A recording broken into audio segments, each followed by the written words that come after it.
Because if my time in the army taught me one thing, it's that capitalism bad. Skyrim has probably the worst introduction to any game I've ever played. Yeah, everyone loves to meme on the whole finally awake thing, and how the cart ride is practically iconic at this point due to the sheer amount of times people have had to sit through it. But osmosis, or something becoming so ingrained in our collective psyche, doesn't make the end user experience any better, does it? Any good story, whatever the medium, will gradually introduce its audience to the setting, allow itself to breathe, and in the case of video games, ideally avoid front-loading a mountain of information that the player has no reason to care about. Look at Pillars of Eternity's word salad and lore diatribe for what happens when you do the exact opposite of this. Coming back to Skyrim though, functionally, this is a 5-minute unskippable cutscene where you're locked in place, you can't interact with anyone, there is no dialogue, all you can do is look around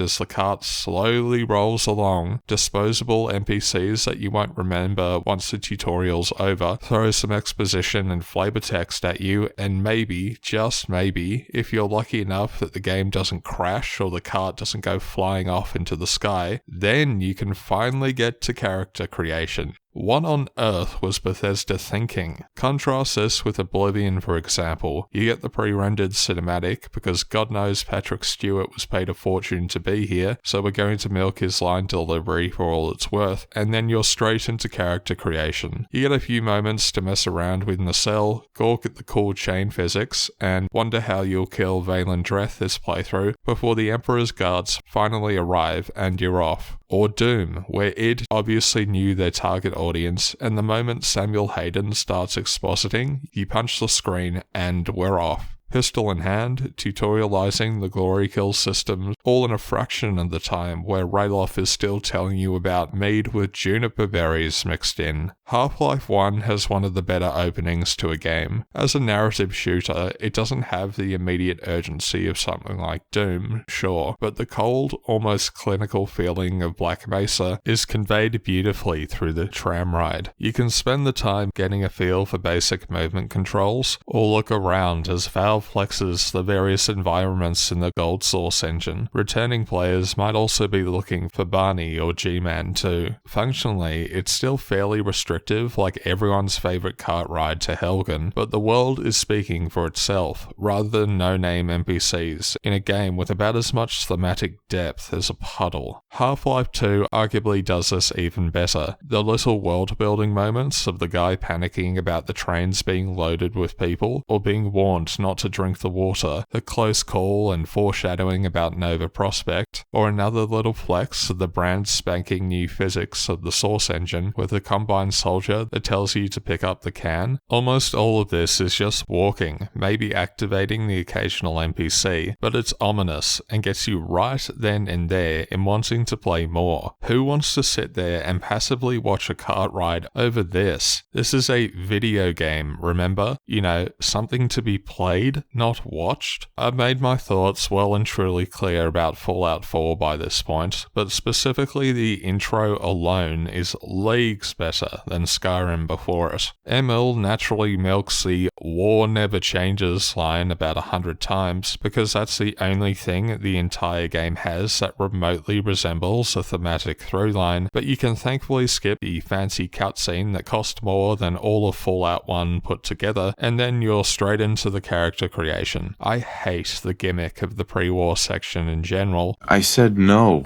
And I'm saying yes.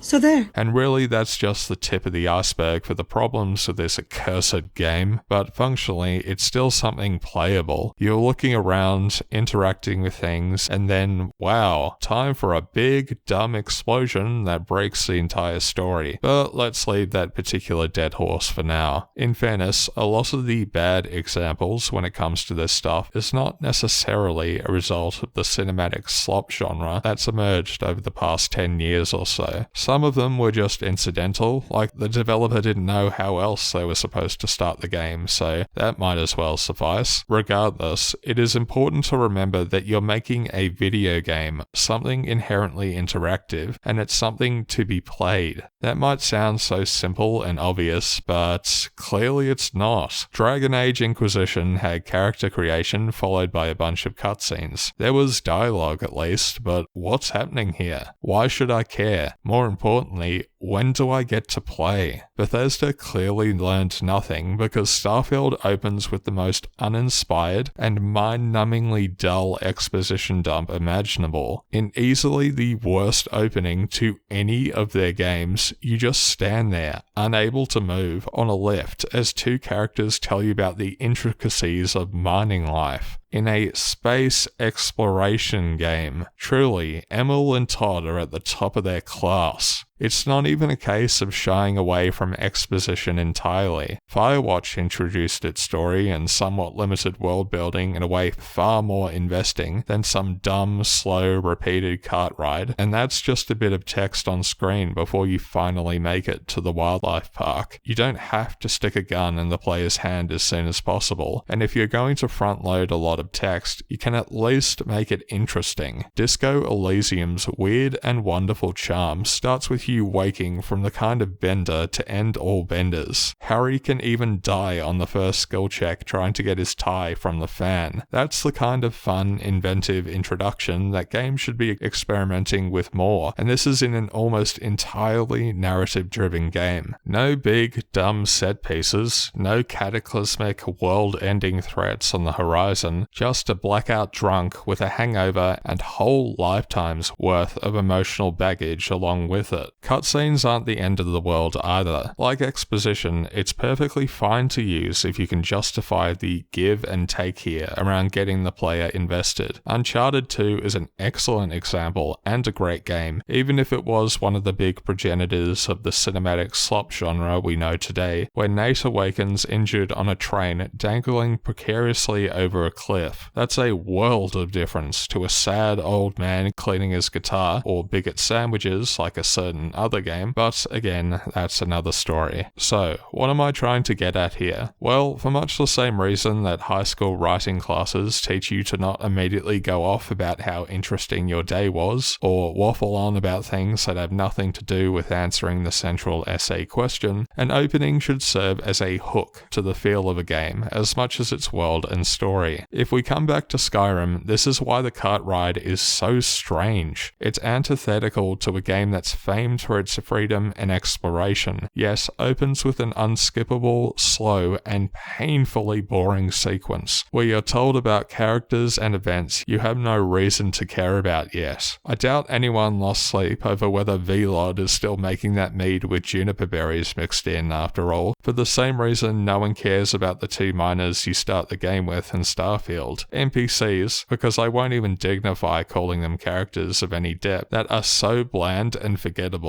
I can't even be bothered looking their names up. Much has been said about the breadth of open world games, the unnecessary step loads of RPG mechanics and systems across all kinds of games, but how you start an experience is just as important as how you leave it. Developers clearly want to make sure players get past the 2-hour Steam refund window, so in designing your game, identify what the essence of it is about and lean into its strengths, rather than throwing a mountain of information in the player's face. Failing that, at least make it memorable or interesting. No one remembers Half-Life for its tram ride or the microwave incident, but what they do remember is the feeling of Black Mesa as a living, believable place. Screw you, I'm not picking up that can. Don't you know who I am? I'm Gordon Unit done.